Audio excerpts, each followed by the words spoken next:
Hello there, you're watching All 24 News live from Algiers. Coming up next in our news program.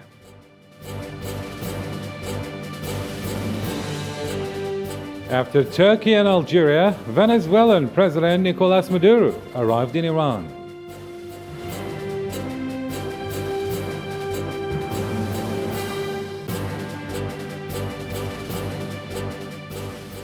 President Joe Biden and other Western leaders announced a roadmap for countries to host large numbers of migrants and refugees.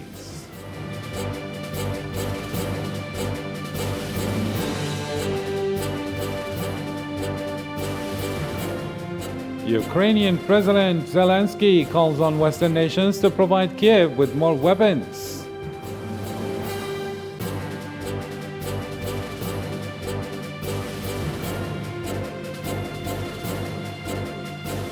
The U.S. Defense Secretary called China's military activity near Taiwan provocative and threatening.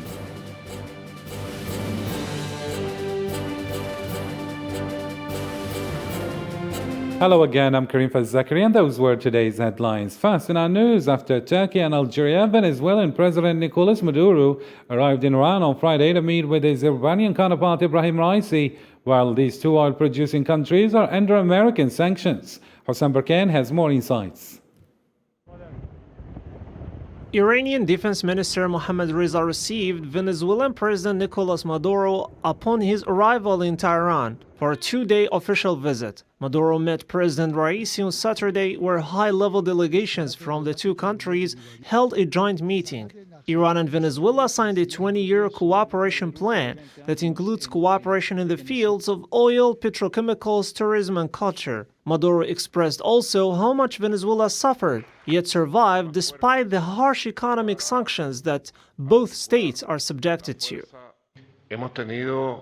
We have had a day of very deep conversations and understandings. We have reached this year 2022 in better conditions, more prepared and stronger to articulate the strength of Iran and Venezuela in a truly amazing cooperation map.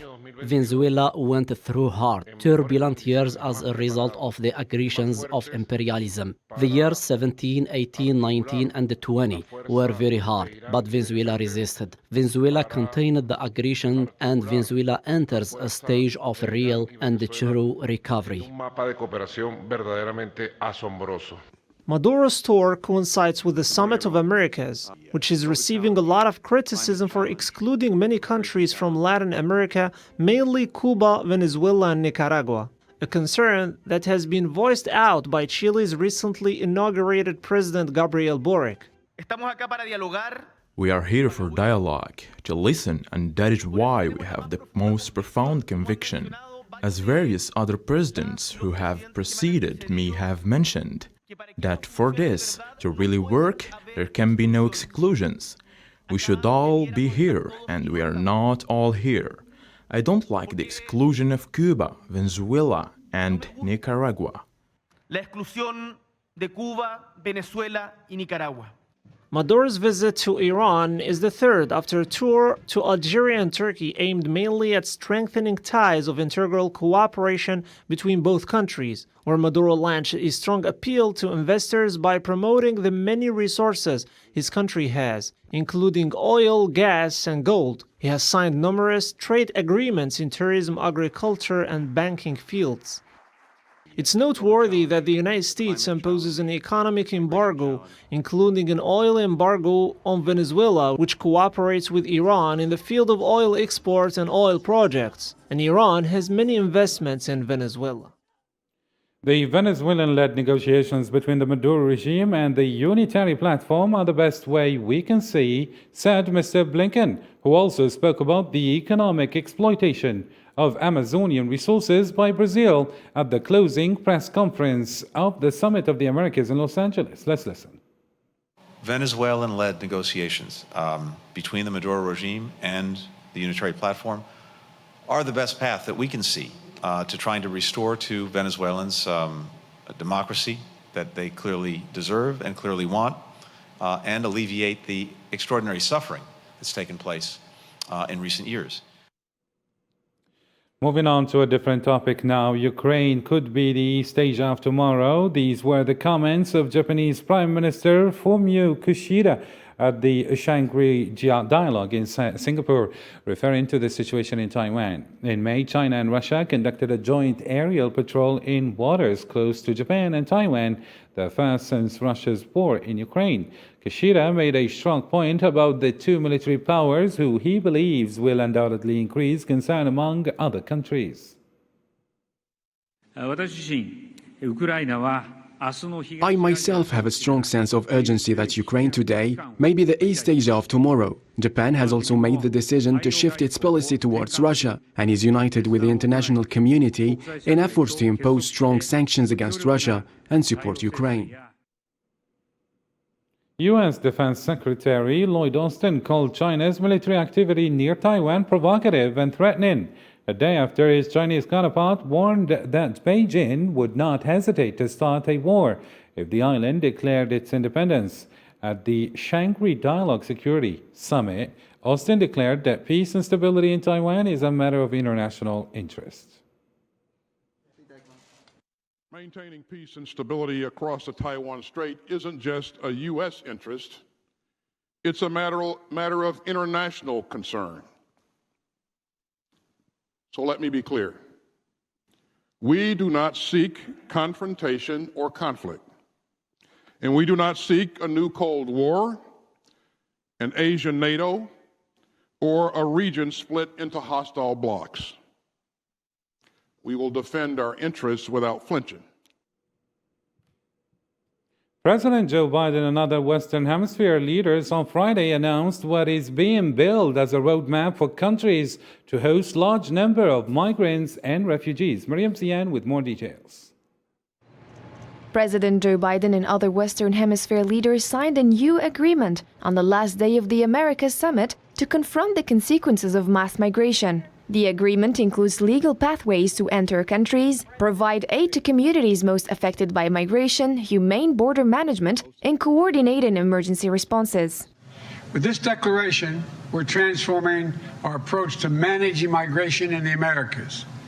Each of us is signing up to commitments that recognizes the challenges we all share and the responsibility that impacts on all of our nations. The declaration was signed by 20 countries, including El Salvador, Guatemala, and Honduras, which did not attend the summit, as well as Mexico. Other countries have agreed to strengthen efforts to allow the entry of migrants before they reach the United States. Mexico agreed to accept as many as 20,000 more temporary workers, and Canada pledged to accept 4,000 refugees from the Americas by 2028. Of course, we will work on preparing the North American Leaders Summit, which will be happening in Mexico, and I think Marcelo... U.S. President Joe Biden repeatedly received criticism from Republicans for being too easy and more welcoming than the previous president, but also from his allies who say he should deliver the promises to end the Trump-era programs. The U.S. has long been exposed to the flow of migrants at the borders, but the pledges from the countries in the declaration will play out years, not days or weeks. North Korean leader Kim Jong-un doubled down on his arm buildup in face of what he described as an aggravating security environment as he concluded a major political conference that came as U.S. and South Korean officials said his plans to conduct another nuclear test explosions was imminent.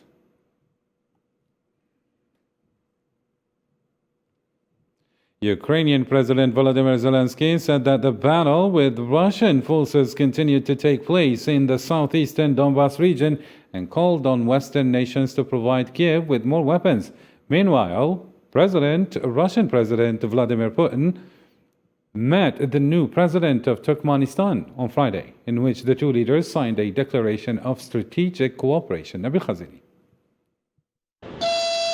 This train in the eastern Ukrainian city of Pokrovsk has a mission of transporting hundreds of people who continue to flee intense fighting, departing from their city, heading to Dnipro and other cities further west. They started shelling, and then the shelling intensified. We've been in the war for 8 years already. We live on the front line now. The kids are worried all the time. They're afraid to sleep at night. So we decided to take them out of Krasnourivka city away from the shelling. But while Russian and Ukrainian forces battle for the control of several key cities and villages in the Luhansk and Donetsk regions, Russia's defense ministry spokesman said that a Russian missile hit a military airfield in Dnipro and destroyed aviation equipment. High-precision air-based missiles destroyed aviation equipment of the Ukrainian Air Force at the Dnipro military airfield. Production facilities of an enterprise for restoration of weapons and military equipment of the Ukrainian Armed Forces were destroyed in the Kharkiv region. In Kiev, Ukraine's president welcomed UK Defense Secretary Ben Wallace, who said Russian forces can be pushed out of the Donbas region. We think it's not about the odds. It's not about, I think we can push Russia out of Donbas. A battle in the east that Volodymyr Zelensky says needs more weaponry. The Ukrainian military is doing all they can to stop the occupiers, to the extent that is possible, to the extent heavy weapons are available, modern weaponry, all that equipment we were asking for and continue to ask for from our partners. And there in Moscow, the Russian President Vladimir Putin received his Turkmen counterpart, a show of cooperation and solidarity between the two countries. Ukrainian President Volodymyr Zelensky pleaded the European Union on Friday to grant his country official EU candidate status by the end of June, calling not to leave his country in a grey zone. More details with Zahra Frajani. Ukrainian President Volodymyr Zelensky has again put the European Union on the spot on Friday, pleading the bloc for more actions to support Ukraine and stop Russian aggression. Speaking via video link from Kiev at the Copenhagen's Democracy Summit, Zelensky said European countries must not hesitate to cut off any relations with Russia. Why are there still people hesitating whether to block any relations with such country, when Russia has been cynically violating all vital norms of international law? These questions indicate that the European system can lose if words are not backed with actions. Zelensky urged EU leaders to decide at the upcoming summit by the end of June to grant his country official EU candidate status. We must finally remove this grey zone, which is so tempting to the Russian state.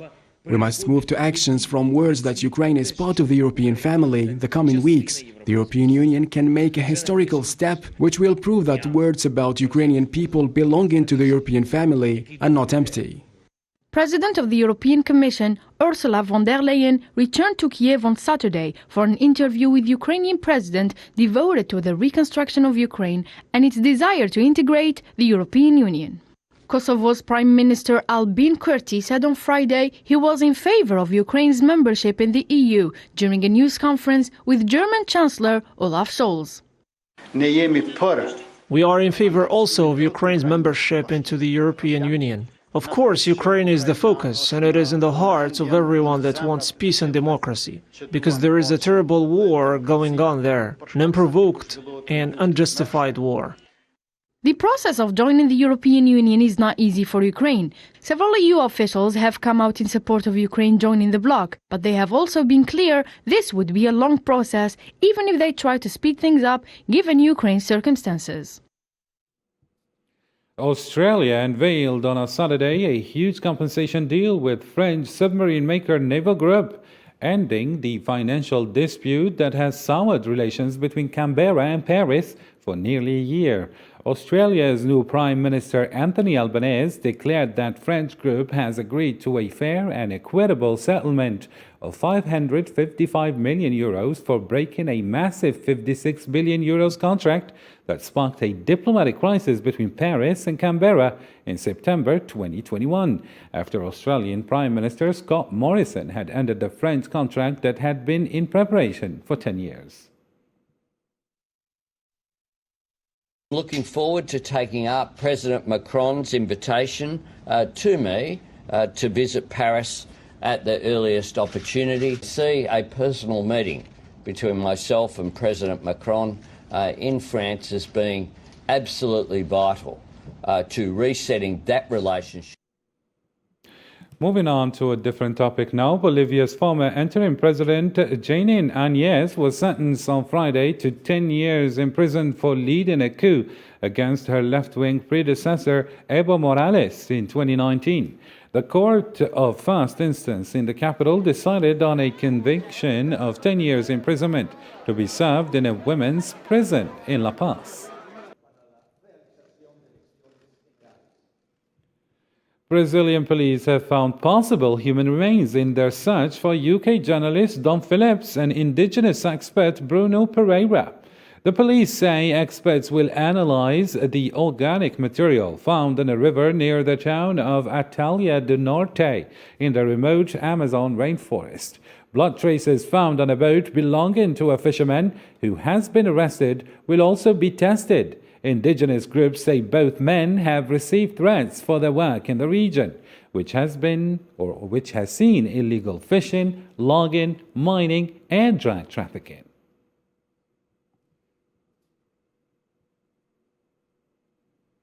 Clashes between armed groups have erupted in Libya's capital, according to local media, as the country reels amid a violent power struggle. Heavy exchanges of gunfire and explosions rocketed across several districts of Tripoli on Friday night, while images broadcast by local press and circulated on social media showed civilians fleeing heavily trafficked areas. The Algerian Minister of Foreign Affairs and the National Community Abroad, Ramtal Amamra, and the Libyan Minister of Foreign Affairs and International Cooperation in the Government of National Unity, Najla Mangouche, held a meeting on Friday. In Tunisia, the three will discuss international and regional issues as well as political security, economic and social challenges. The visit also concerns the Algerian, Tunisian, Libyan consultations, which mark a year of discussions and coordination between the foreign affairs of the three countries on the situation in the region, and particularly in Libya. Thousands of Muslims have rallied in India over derogatory remarks on the Prophet Muhammad, may peace be upon him. Protests were reported from various Indian cities, including capital New Delhi on Friday. Indians raised slogans against the government and called for the arrest of the members belonging to Prime Minister Narendra Modi's Bharatiya Janata Party, who commented in late May and earlier this month on the private life of the Prophet Muhammad, may peace be upon him. The Indian government has faced criticism from Muslims at home and abroad, including from a number of Gulf countries, following this incident.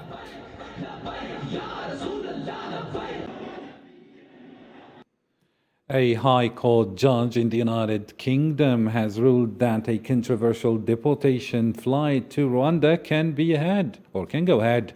The British government said last week that the first flight to the African country from the UK was expected to leave on June 14th, and an initial group of migrants were sent formal letters informing them they would be deported.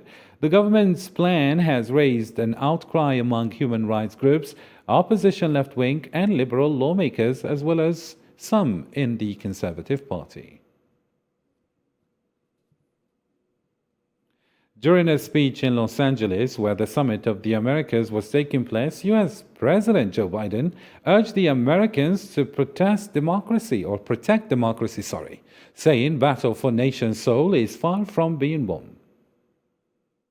It's about our democracy itself. We have to protect our democracy. I know it sounds corny to say it. We're all raised in school. Democracy, every generation has to protect it. I have to admit to you, I never thought that it was going to be this straightforward a challenge before. And we're seeing how the battle for the soul of America has been far from won. Tehran Attorney General Ali Salehi said on Friday that 13 people suspected of robbing a major branch of Iran's largest banking institution have been arrested, and a large amount of the stolen property has been recovered. On Tuesday, the public bank, Meli, announced that 168 safes rented by customers had been broken into. The thieves took advantage of a public holiday on Sunday to break into the branch on Igaleb Street, a major road in Tehran. U.S. consumer prices increased in May as gasoline prices hit a record high and the cost of food soared, leading to the largest annual increase in 40 years. Marwa Bilaiwer compiled this report for us. U.S. inflation accelerated in May with the Labor Department's consumer price index rising 8.6% from a year ago, marking the highest level in more than 4 decades. Oh my God, I'm just so shocked this morning that when I passed by a gas station and with the price going up again. So very concerned about how much this is going to change in my routine, and I wasn't thinking about it yet. So the stock market plummeted on the news from the Labor Department, which reported Friday that gasoline prices hit a record high and the cost of the services rose further, suggesting that the Federal Reserve could continue with its 50 basis point interest rate hikes through September to fight inflation. Gas prices were flirting with an average $5 per gallon on Friday, indicated that the monthly CPI would remain elevated in June. U.S. President Joe Biden on Friday accused the U.S. oil industry, and ExxonMobil in particular, of capitalizing on the supply shortage to fatten profits. Inflation in May was also boosted by higher prices for other goods like food, surging amid geopolitical conflict and health restrictions in China that dislocated supply chains. Biden, who came into office vowing to reduce U.S. dependence on fossil fuels, said he was hoping to speed up oil production, which is expected to hit record highs in the United States next year. Because of the strong foundation we built, we're better positioned than just about any country in the world to overcome the global inflation we're seeing and to take the next step towards forming a historic recovery and a new moment. And I count recovery as going from where we are today in terms of the economy to stability, to make it stable. It is strong as can be, but for inflation, but for gas and food. Biden also issued a warning to the industry, whose profits have jumped as it increased prices, in a sign that consumers are paying for more than just higher labor and shipping costs. They formed 3 consortia. These companies have raised their prices by as much as 1,000%. So everything coming from Asia, they get 90-some% of it, the stuff coming from Asia. They've raised it by 1,000%. That's why I called on Congress to crack down on their foreign-owned shipping companies that raise their prices while raking in just last year $190 billion in profit. Friday's inflation report was published ahead of an anticipated second 50 basis point rate hike from the Fed next Wednesday. The U.S. Central Bank is also expected to raise its policy interest rate by an additional 0.5 percentage point in July. Following Moscow's military operation in Ukraine, Finland's candidacy for NATO membership has reignited controversy about the status of the demilitarized Finnish archipelago of the Allen Islands. Sofian Kanturi with more details. The independent island islands strewn between Sweden and Finland are a scenic archipelago that was previously part of Russia, but has been demilitarized since 1856. However, since Russia began a military operation in Ukraine, which prompted Finland to request for NATO membership, the region's special position has been the subject of heated controversy. The President of Finland, Mr. Sauli Niinistö, and also the Minister Pekka Haavisto, they have made it very clear that there is no problem with all demilitarization and neutralization if Finland decides to join NATO. No soldiers or fortification are allowed on important Baltic Sea islands, under international treaties agreed after Crimean conflict.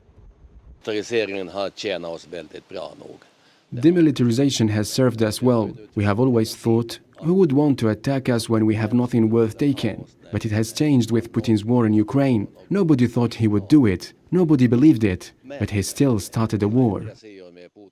Thousands of rocky islets, beautiful landscapes, and demilitarized zones under the careful eye of Russian consulate, under treaties with Russia going back over 160 years. any military presence in the Finnish archipelago of the land islands is possible. Så det kan hända att It can happen that these areas could be a pretext for Putin or someone else to say that they have to come here and control everything, control the demilitarization. Then they would need a base, which they can build here. kontrollera allting.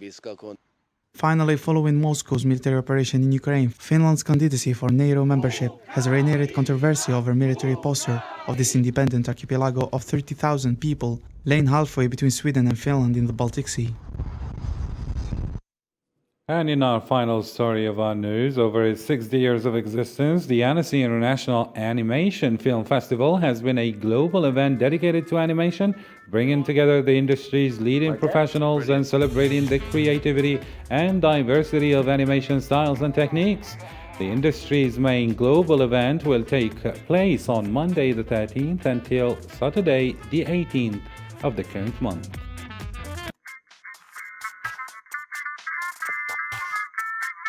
Go on. Like that? Brilliant.